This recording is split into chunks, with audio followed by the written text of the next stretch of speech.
देखिए, हमारा हम सब का जो एक सपना था कि कैसे यूपीएससी जैसे बड़े सिलेबस को कैसे उसे पूरा किया जाए और गांव गांव तक के बच्चों को भारत के सबसे बेहतरीन शिक्षकों से शिक्षा दिलाई जाए। इसी क्रम में जो हमारा पिछले 6 महीने से हमारा जो पूरी तैयारी चल रही थी कि कैसे इस शिक्षा को गांव के बच्चों को ये ताकि एहसास हो, उनको लगे कि नहीं शिक्षा इतना बेहतरीन हो सकता है और पढ़ाई भी इतनी इंटरेस्टेड हो सकती है, इसके लिए उसने बेहतरीन शिक्षक की भी जरूरत होती है। 6 महीने से हम सर को तलाश रहे थे ऐसे शिक्षक को। आपको ही पता है कि हीरा ढूंढने में कितना टाइम लगता है यहाँ पर। और कई लड़कों का ना सर इतना टाइम क्यों लग रहा है, तो भैया झोपड़ी बनाने में टाइम नहीं लगती है, महल बनाने में सबको समय लगता है। तो इसी क्रम में हमें चाहिए थे इतिहास के एकदम बेहतरीन से बेहतरीन, भारत के सबसे बेहतरीन शिक्षक की कड़ी में हम आधुनिक भारत के सुकरात के पास आ गए हैं। आज आप लोगों को रूबरू कराते हैं मणिकांत सर के, जो किसी भी परिचय के मोहताज नहीं है और इनके पढ़ाने का तरीका लाजवाब है।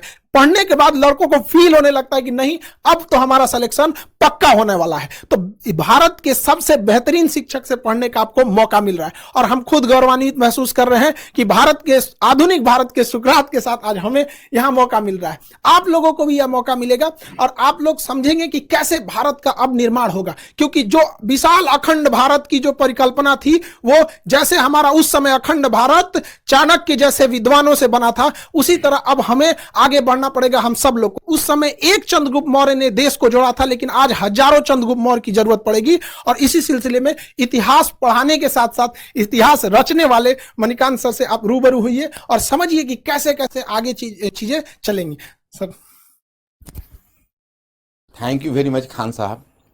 पहली बात तो मैं खान साहब को बहुत बहुत इस बात के लिए धन्यवाद और ज्ञापित करना चाहूँगा कि इन्होंने इतना बड़ा मिशन शुरू किया है। और मैं अपने स्टूडेंट्स को इस बात का भी जवाब देना चाहूँगा क्योंकि काफ़ी क्यूरियोसिटी उनको होगी। कई बच्चे साइट पर भी लिखते हैं कि सर बहुत खुशी हुई कि आप इस मिशन से जुड़े हुए, जैसे खान साहब ने आपको अखंड भारत कहा। मैं आपको इस बात का अभी मैं आपके साथ कुछ शेयर करना चाहता हूँ क्योंकि मैं स्टूडेंट्स मेरा अपना मानना है और जो खान साहब का भी मैं देख रहा हूँ इनका भी यह प्रिंसिपल रहा है कि मैनेजमेंट और स्टूडेंट्स के बीच, टीचर्स और स्टूडेंट्स के बीच कंप्लीट ट्रांसपेरेंसी होनी चाहिए। तो मैं पहले आपको बताऊं कि मैंने क्यों खान साहब के इस मिशन में शामिल होना स्वीकार किया। इन्होंने पहली बात जब कही तो मुझे काफ़ी इंप्रेसिव लगा। इन्होंने कहा कि देखिए ये कोर्स नहीं है, ये मिशन है, ऐसा मिशन जिसको हम पूरे भारतवर्ष में फैलाना चाहते हैं। और ये पिछले 20 ईयर से मैं सोच रहा था। अब देखिए इन्होंने एक बात कही तो मेरे रोंगटे खड़े हो गए क्योंकि मैंने आज तक कभी इस पर सोचा भी नहीं था। मैं पिछले 30 वर्षों से इस फील्ड में हूँ, इतनी कम उम्र में ये आइडिया इनके दिमाग में कैसे आया। इन्होंने कहा कि अभी लगभग 5 लाख बच्चे यूपीएससी में अपियर होते हैं और हम उसके नंबर्स को 20 लाख अगर कर दें तो क्वालिटी ऑफ स्टूडेंट्स बदल जाएगा, कंपोजिशन ऑफ स्टूडेंट्स बदल जाएगा और रूरल अर्बन का डिवाइड भी समाप्त हो जाएगा जो यूपीएससी में बना हुआ। ये मुझे बहुत अपीलिंग लगी। मुझे लगा कि भाई इनमें इतना जज्बा है। 5 लाख से 20 लाख, 15 लाख का एडिशंस। अब ये तो यही बताएंगे कैसे करेंगे, लेकिन मुझे चूंकि बता चुके हैं तो मैं चाहूंगा कि भाई इन्हीं के मुख से आप सुने कि ये 5 लाख से 20 लाख कैसे करेंगे। सर का कहना है कि 5 लाख से, देखिए अभी लगभग 5 लाख लड़के यूपीएससी का फॉर्म भरते हैं, जिसके सबसे बड़े कुछ रीजन में है कि इतनी महंगी है यूपीएससी कि अगर आप सोचिएगा कि सस्ता में कहीं कर ले तो सर जैसे महान शिक्षक से पढ़ने का अवसर नहीं मिलेगा। और अगर सर जैसे महान शिक्षक से पढ़ने का मौका चाहिए तो आपके पास बहुत 2-3 लाख रुपए चाहिए। पहले के समय में एक ये था, सर जैसे कहें कि 20-30 साल से सर का भी ये सपना था कि अब देश बदलना है। तो इसी सिलसिले में अभी क्या है कि गांव के लड़कों को इतनी कम फीस में भारत के सबसे बेहतरीन शिक्षक से पढ़ने का जब मौका मिलेगा, मणिकांत सर जैसे शिक्षक से पढ़ने का मौका मिलेगा, तो नए नए लड़के जुड़ेंगे। और जो अभी 5 लाख लड़के फॉर्म भरते हैं, अब आने वाले समय में 20 लाख लड़के फॉर्म भरेंगे। तो जो पहले क्या था कि डीएम एसपी बड़े बड़े अधिकारियों का सिलेक्शन इन्हीं 5 लाख में होता था और ये जाके भारत के 140 करोड़ लोगों को कंट्रोल करते थे। अब क्या है, इसका दायरा बढ़ाना है ताकि ज्यादा से ज्यादा बेहतरीन लड़कों का सिलेक्शन हो सके। गरीब लड़का जो गांव में है, उसके पास पैसे नहीं है, तो इसका कोई अपराध नहीं है कि वो सर जैसे महान शिक्षक से ना पढ़ सके। अब हम सारे लोग इसमें आगे बढ़ेंगे और ज्यादा से ज्यादा लोगों को यहां पे जोड़ा जाएगा ताकि देश निर्माण में आगे बढ़ाया जा सके। Sir thank you very much Khan साहब। इतनी बड़ी बात और मेरे ऊपर बहुत बड़ी रिस्पॉन्सिबिलिटी गिरी। मैं एक चाहूँगा कि एक बहुत ही कर्मठ सिपाही की तरह इस मिशन को जरूर आगे बढ़ाऊं क्योंकि ये मैं पिछले 20 ईयर से, जैसा इन्होंने कहा, 20 ईयर से मैं सोच रहा था। दूसरी बात कि मैंने खान साहब एक अखंड भारत शब्द का बहुत ज़्यादा प्रयोग करते हैं, मेरे सामने भी किया। तो मैंने खान साहब से क्वेश्चन किया कि व्हाट डू मीन बाय अखंड भारत, आपको अखंड भारत से मतलब क्या है? तो खान साहब ने कहा कि देखिए इसके तो कई मतलब वैसे मैं निकालता हूं, लेकिन एक जो मेरा बड़ा मतलब है वो ये है कि जैसे वल्लभ भाई पटेल ने पूरे भारतवर्ष का एकीकरण किया था जब उन्होंने स्वतंत्रता के बाद उसका एक तरह से आप कहिए तो प्रिंसली स्टेट्स का जो देसी रियासत थे उनका विलय किया। लेकिन इंडिया एजुकेशनली बहुत डिवाइडेड रहा, बहुत डिवाइडेड रहा। अब 16% साक्षरता मात्र 75% तक पहुंच गई है, तो साक्षरता का हाल है और शिक्षा का तो हाल मत पूछिए। इनका कहना है कि हम डिजिटल इस रेवोल्यूशन से हम पूरे इंडिया की एजुकेशन के इस फासला को तय करेंगे। भाई ये तो बहुत बड़ी बात है, इतनी कम उम्र में इतनी बड़ी बात इन्होंने सोची है। मतलब मैं तो चकित रह गया और मैं सोचा कि भाई इस बस को मिस नहीं किया करना चाहिए, इसको जरूर आगे बढ़ाना चाहिए। और इतने बड़े मिशन में मैं और लोगों को भी कहूंगा, मैं सारे शिक्षक समुदाय से अपील करूंगा कि इस मिशन में आए। ये बहुत बड़ा मिशन होगा और इससे सेटिस्फैक्शन मिलेगा, हर आदमी को जीवन में एक मीनिंग मिलेगी। तो और दूसरा तो ये दो इनका मुद्दा रहा और इसी वजह से मैं इस प्लेटफॉर्म पर हूं। तो मुझे लगता है कि मेरे स्टूडेंट्स लोग अभी मेरे इस क्वेश्चन का मतलब their question has already been answered. चलिए आप लोगों ने तो सुना होगा भाई, अभी मैं जुड़ा हूं और मेरे कुछ बंधुवर और भी अच्छे शिक्षक जुड़े हैं। मेरा विश्वास है और जब मैं इनकी आंखों में देखता हूं तो मेरा विश्वास और भी बढ़ जाता है, क्योंकि मैंने इतना ऑप्टिमिस्टिक इंसान अपने लाइफ में बहुत कम देखा है।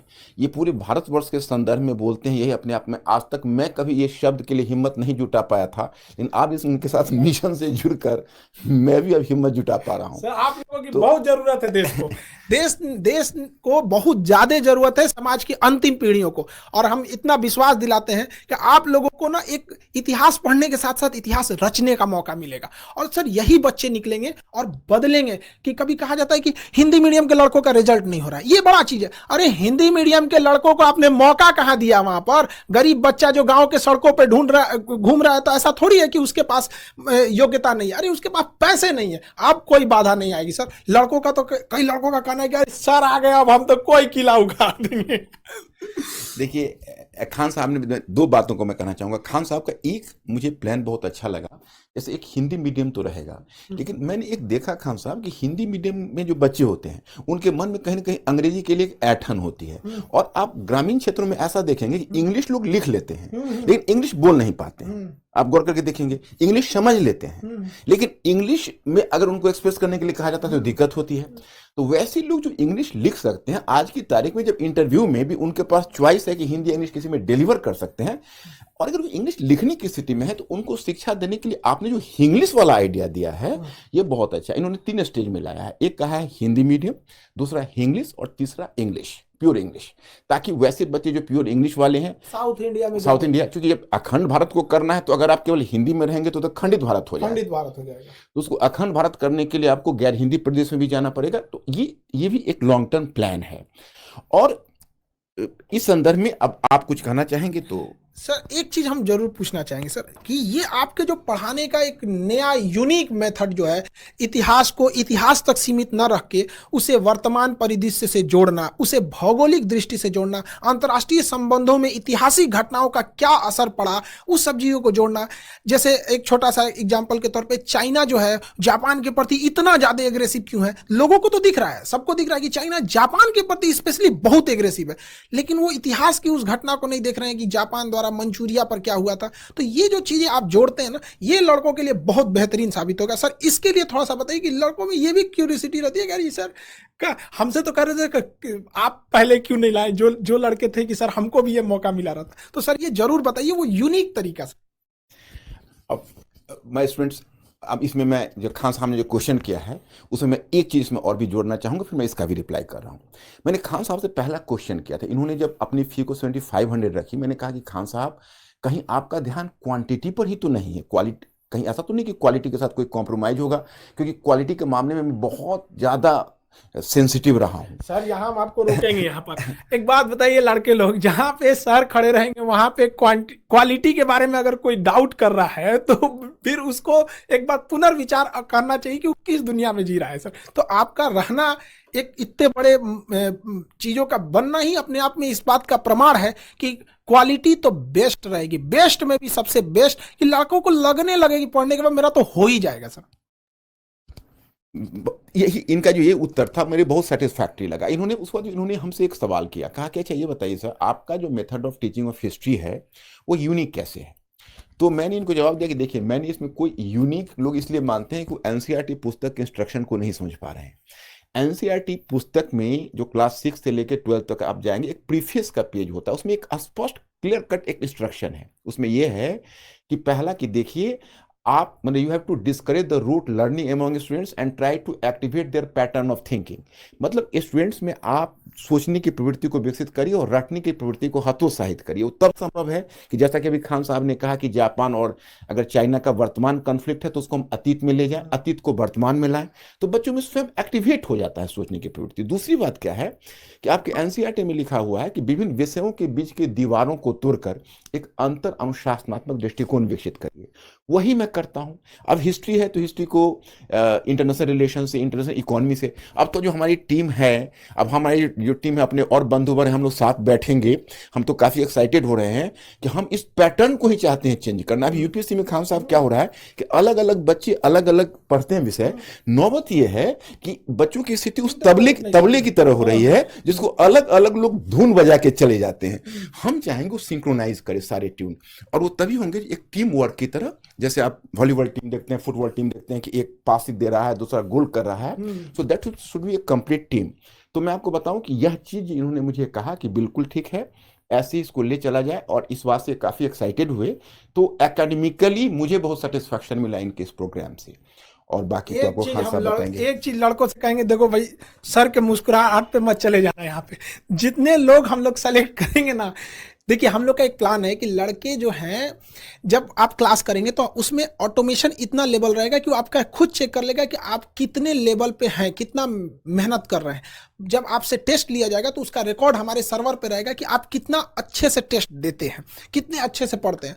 और हम लोगों की जो सिलेक्शन टीम है अगर सेलेक्ट कर लेगी कि नहीं, अब आपको व्यक्तिगत रूप से अगर और मेहनत कर दिया जाए तो आपका सिलेक्शन पक्का होगा, तो आपको गांव से हम लोग की पूरी संस्था, ऑर्गेनाइजेशन आपको वहां पे यहाँ दिल्ली लाएगी, और उन लड़कों को स्पेशली पढ़ाया जाएगा। और जिन लड़के सर के आएंगे ना ये सर के अंडर में, तो सर अभी भले मुस्कुरा के आपको बता रहे हैं, लेकिन जब पढ़ाने के टाइम पे उतरते हैं ना सर, तो लड़कों को इस तरह से, जिस तरह गन्ना का रस कैसे निचोड़ लिया जाता है वैसे निचोड़ लिया जाता है। हमसे कह रहे थे कि खान साहब लड़कों को बस खाने के लिए और सोने के लिए छूट देना है, अब बाकी यहीं ले आके पढ़ना है, तब जाके भारत बदलेगा। तो याद रखिए वो कमर कस लीजिएगा, ऐसे मेहनत करने वाले हैं। यहाँ सर बहुत आराम से कर रहे हैं, लेकिन जब सर पढ़ाने उतरते हैं ना, पूरी टीम हिल जाती है यहाँ पे। इसलिए आप लोग का क्या हाल होगा, इसलिए आप रेडी रहिएगा। और ये जरूरी भी है। अब मजाक, यूपीएससी मजाक की चीज नहीं है। यहाँ पर हम लोगों का जो सपना है इतना बड़ा, इतने भारत के सबसे बड़े बड़े शिक्षक जो भी भारत में हैं,